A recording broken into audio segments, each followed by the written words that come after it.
WayForward is a company that a lot of people should seriously follow more closely. They have some incredible games under their belt, among them Contra 4, Double Dragon Neon, the Mighty series, and the Shantae series. Shantae itself is a series that is criminally underrated.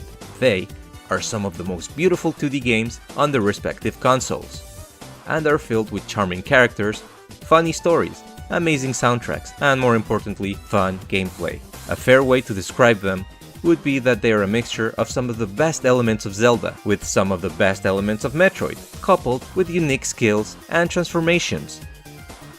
The latest entry in the series is a project that was crowdfunded through Kickstarter, and unlike many horror stories that popped up in recent times for games in similar situations, this game actually came out, and it looks and kinda plays just like they promised it would during the campaign. Now, that's not to say that the game was not delayed, as the original planned release date was meant to be sometime in 2014. If you've never played a Shantae game before, then there really is no better place to start, seeing as this game is a soft reboot for the franchise. More on that later. I need to get this out of the way. If you somehow have not noticed, this game is absolutely gorgeous. I'll be honest, I thought the images used in the campaign made it look like a flash animation, which I'm not a big fan of. Deep down, I was saddened, as it meant goodbye to the beautiful pixel art that the company is usually known for. But I must say, playing this game on a big high-definition TV is quite an experience. The characters animate very fluidly. All the enemies have nice movements and facial expressions. Some of the boss battles are giant visual spectacles, and the backgrounds, while 3D, manage to create a colorful and cohesive look that complements the rest of the visuals. Two big thumbs up for the team here. The music also deserves special mention. Jake Kaufman did it again, with catchy tunes that truly do increase the enjoyability of the game.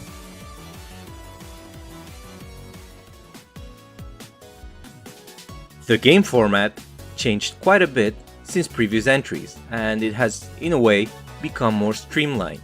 Stages are now usually made up of either linear platforming areas or giant rooms, which replace the old dungeons. In many ways, this does simplify the experience quite a bit, though backtracking is still present. Even saving has been streamlined, with the old save guy now automatically being called up whenever one transitions from area to area.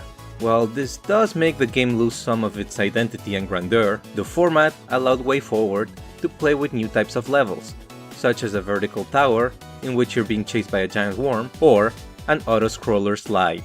The systems also introduced a couple of improvements.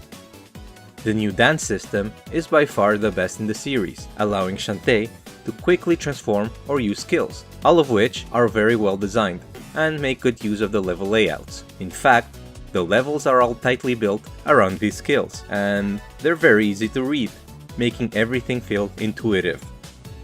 One element that took me by surprise, and in a rather negative way, was that the game was almost rebooting the franchise. The previous game, Pirate's Curse, had a lot of great moments. It moved the story forward, and it gave us some amazing character development, deepening the relationships that certain characters shared. I was expecting to see what would happen next in this game, and was saddened to see that it hit a big reset button on just about everything. Now, thinking of it on its own merits, however, we have fun dialogues that did make me laugh, quite a few times actually, and the same lovable, charming characters that the series is known for. Newcomers to the series are certainly in for a big treat. The one aspect of the game that did please me is how extremely replayable it is. I went through the early backer beta, the early Wii U release, and I'm still playing and finding myself having fun with it, mainly while trying to figure out how to get faster times with it.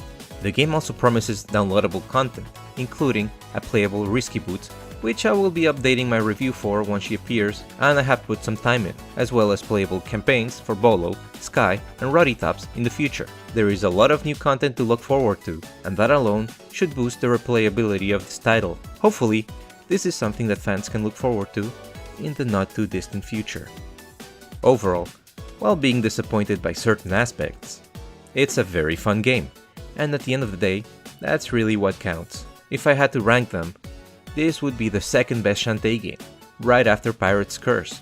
To any fan of 2D games, both are highly recommended experiences. Hopefully, this franchise will pick up some steam, as it certainly deserves more fame than it has. In a perfect world, we would be having Shantae games, animated TV series, movies, mangas, comics, tons of cosplayers, and fan works at conventions. As it stands, well, we have this charming game. Do pick it up if you have the chance. As usual, if you like this video, please do like and subscribe.